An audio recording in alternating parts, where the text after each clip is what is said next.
Hi guys, సినీ వర్షిత్ ఇందాక చెప్పినట్టు subscribe చేసుకుని లైక్ చేయండి, షేర్ చేయండి. మనం లేట్ చేయకుండా మూవీ రివ్యూ గురించి వెళ్దాం. కాంతార మూవీ రివ్యూ ఎలా ఉందంటే, ఫస్ట్ ఆఫ్ ఆల్ ఈ సినిమా మొత్తం వన్ మ్యాన్ షోనే. ఒక రిషబ్ శెట్టి గారు తప్ప ఏమీ ఉండదు. ఇంకోటి రుక్మిణి వసంత్ గారు అందం, బ్యూటీ యాక్టింగ్, ఈ రెండే cinema plus Rishab Shetty acting plus Rukmini Vasanth garu beauty and visuals, ఈ మూడు తప్ప సినిమాలో ఏమీ ఉండదు. ఇప్పుడు ఒక పాయింట్ ఎగ్జాంపుల్ నేను చెప్తాను. కాంతారావుని మీరు చూశారు.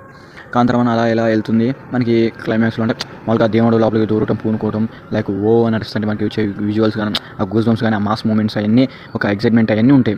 ఇక్కడ ఏంటంటే మనకు ఆల్రెడీ తెలుసు, ఇప్పుడు హీరో ఆపదలో ఉన్నాడు, ఇప్పుడు ఈ టైంలో దేవుడు రావాలి, పూనుకోవాలి. అలా పూనుకున్నప్పుడు అప్పుడు ఆ దేవుడు రూపం అంటే శక్తి వచ్చింది కాబట్టి శక్తితో విలన్స్ చంపుతారు. ఇది మనకు తెలిసిందే. ఇప్పుడు ఇందులో కాంతారా 2 కూడా మనం చూసుకుంటే హీరో ఆపదలో ఉన్నప్పుడు వస్తాడు, ఓకే వస్తాడు, చంపుతారు, అది మనకు తెలిసిందే. ఇప్పుడు మన కాంతారా మూవీ చూస్తుంటే ఇప్పుడు హీరో ఆపదలు ఉండదు, ఇంకా దేవుడు రావాలి, వస్తాడు, ఫైట్ చేస్తాడు, మనకు తెలిసింది. ఎగ్జైట్మెంట్ ఏముంటుంది, దేవుడు పూనుగులో కొత్తదనం చూపించాలి. ఓకే, క్లైమాక్స్ బిట్లో ఒకటి ఉంటుంది, ఒక సీను. ఇప్పుడు ఆ దేవుళ్ళ కాబట్టి సంథింగ్ వేరేది ఒకటి ఉంటుంది, అది నేను చెప్తే స్పాయిలర్ అయిపోయింది. అది ఓకే, అది ప్లస్ అయింది. కానీ ఓకే, మిగతా అంత ఒక దానికన్నా ముందు ఇంటర్వెల్ తర్వాత ఒక ఫైట్ సీన్ ఉంటుంది, అది కూడా మనకు తెలిసిందే. ఫైట్ బ్యాక్గ్రౌండ్ స్కోర్తో లేపాలని చూస్తారు, కానీ బ్యాక్గ్రౌండ్ స్కోర్ ఎంత గట్టి కొట్టినా కానీ ఆ సీన్ మనకు ఆల్రెడీ ఎగ్జైట్మెంట్ రాదు. ఓకే, ఇప్పుడు కొడతాడు విలను, హీరో దేవుడు కొనుక్కుంటూ కొడతాడు విలన్స్ అని అయిపోయింది, ఇంకా కథం మనకు తెలుసు. అందులో ఎగ్జైట్మెంట్ ఉంటుంది. ఇప్పుడు కాంతారావు చూసుకుని మనకు తెలియదు, అరే ఇప్పుడు హీరో ఆపదలు ఉండి హీరో ఇప్పుడు కింద పడి ఉండే, ఇప్పుడు హీరో అట్ట విలన్స్ చంపుతారు, ప్రజలందరూ ఇల్లు కాల్ చేస్తున్నారు, ఇది చేస్తున్నారు, ఇప్పుడు హీరో అట్ట లేస్తాడు, చాలా అనుకున్న టైంలో దేవుడు పూనుకునేసరికి అందరిని చంపుతారు. అది కొత్తగా ఉంది, అందరూ ఒక సర్ప్రైజ్, ఒక ఎగ్జైటింగ్తో ఉంటుంది. మనం ఆల్రెడీ తెలుసు ఆపదలు ఉన్నప్పుడు ఇంకేంది ఇంకా అది మనకి ఏముండదు. ఫస్ట్ అంతా నార్మల్గా ఉండదు. ఒక ఇంటర్వెల్ కూడా బాగుంది, కానీ అంత నాకు బాగా ఇచ్చిందంటే ఇంటర్వెల్ అని పడే ముందు ఒక 2 seconds సీన్ ఒకటి ఉంటుంది. ఆ సీను కొంచెం రౌండ్ సర్కిల్ టైపు అంటే ఉంటుంది, ఒక యానిమల్ టైగర్ ఒక సర్కిల్ తిరిగిద్ది, ఆ తిరిగే సీన్ ఒకటి బాగుంటుంది, ఒక చుట్టూ తిరిగిద్ది, అది చాలా బాగుంటుంది ఆ సీన్ కానీ క్లైమాక్స్లో కానీ. ఇప్పుడు మనకి ఇంకొక విషయం చెప్పాలంటే విలన్ హీరో స్ట్రాంగ్ ఉండు, హీరోని చంపాలంటే ఇంకా హీరోకి ఒక శక్తి కావాలి, అది దేవుడి శక్తి. ఇప్పుడు చెప్పండి, హీరో వర్సెస్ దేవుడు ఏది గెలుస్తారు, దేవుడే గెలుస్తారు. రొటీన్ అయిపోతుంది. మిరాయిలో కానీ కల్కిలో కానీ అన్నింటిలో దేవుడు తీసుకుంటున్నారు, దేవుడే గెలవాలి కాబట్టి విలన్ చచ్చిపోతాడు. ఇప్పుడు దేవుడు ఉన్నప్పుడు దేవుడే శక్తి ఉంటుంది కాబట్టి విలన్ స్ట్రాంగ్ ఎట్టుంటాడు. ఇప్పుడు విలన్ని స్ట్రాంగ్ చూపించాలి, విలన్ని స్ట్రాంగ్గా ఉంటే ఎలా అంటే ఇప్పుడు దేవుడు కన్నా శక్తి చూపిస్తుంది అనుకో విలన్ని, అది మనకు నచ్చదు. ఇప్పుడు అలా చూపించడం మనకు రొటీన్ అయిపోతుంది. ఇప్పుడు కాంతారా మూవీలో దేవుడే గెలుస్తాడు, అది కామన్. కాంతారా కానీ మిరాయి కానీ ఇప్పుడు మనోజ్ గారికి అంత పవర్ఫుల్ 9 బుక్లు వచ్చిన మిరాయి సినిమాలో కానీ చేసేదారు ఒక రాముడు బాణం చాలు, రాముడు బాణం వచ్చేసరికి చచ్చిపోతారు ఈ మనోజ్ జన్మ. అది ఇంకా మీరే చూసుకోండి, ఇంకా దేవుడు విని కాబట్టి మన ఇందులో తప్పట్టిన అవసరం లేదు. మనకి కొన్ని ఎలిమెంట్స్ తెలిసిన తర్వాత ఎలిమెంట్స్ని కొంచెం మార్చి, ఓ ఇలా వస్తారా, ఇలా జరిగిదా, ఇదా అన్నట్టు కొంచెం డిఫరెంట్గా చూపిస్తే ఓకే. అంటే ఇప్పుడు ఆ ఫైట్స్ కూడా ఉన్న ఫైట్స్ ఏంటంటే నార్మల్గా ఇట్లా కత్తి పెట్టుకుని నరకటం అదే ఉంది కామన్గా. ఇప్పుడు పుష్ప 2లో చూసుకుంటే పుష్ప 2లో కూడా మనకి కాలు చేతులు కట్టేయటం, ఇలా నరకటం, అది డిఫరెంట్ ఉంది.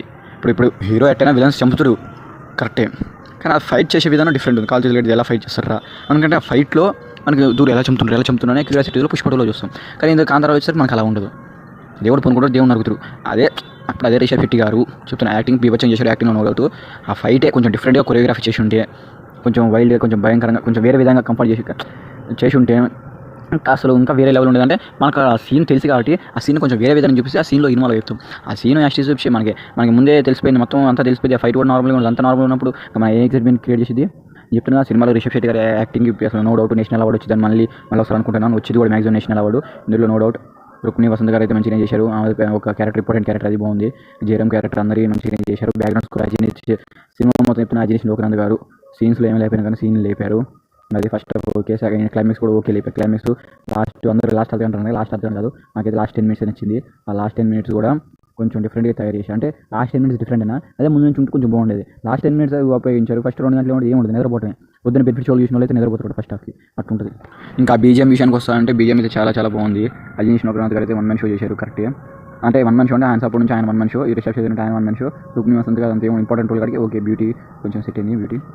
ఇంకా చెప్పాలంటే మూవీ అయితే ఓకే. వరూపా రాంగ్ సాంగ్ కాంతారామన్లో అయితే ఏదైతే ఎఫెక్ట్ క్రియేట్ చేసిందో అదైతే 2లో అయితే క్రియేట్ చేయలేకపోయింది. అసలు అది ఏముండదు, ఆ సాంగ్ కూడా విని ఉన్న సీన్స్ కూడా మనకి తెలుసు. ఆపదలు ఉన్నప్పుడు అంతా రొటీన్ అయిపోయింది, అంతగానే ఏముండదు. ప్రొడక్షన్ వాల్యూస్ చాలా బాగున్నాయి, హోంబలి ఫిల్మ్స్ కూడా బాగుంది. కొద్దిగా డిఫరెంట్గా, అంటే అదే సీన్తో కొంచెం డిఫరెంట్ ట్రై చేసి ఉంటే కొత్తగా, నాకు తెలిసిందే కాబట్టి కొత్తగా ట్రై చేసి ఉంటే బాగుండేది. ఒక్కటి మైనస్ అయింది కాంతారా చాప్టర్ 1 ఏజెంట్లో.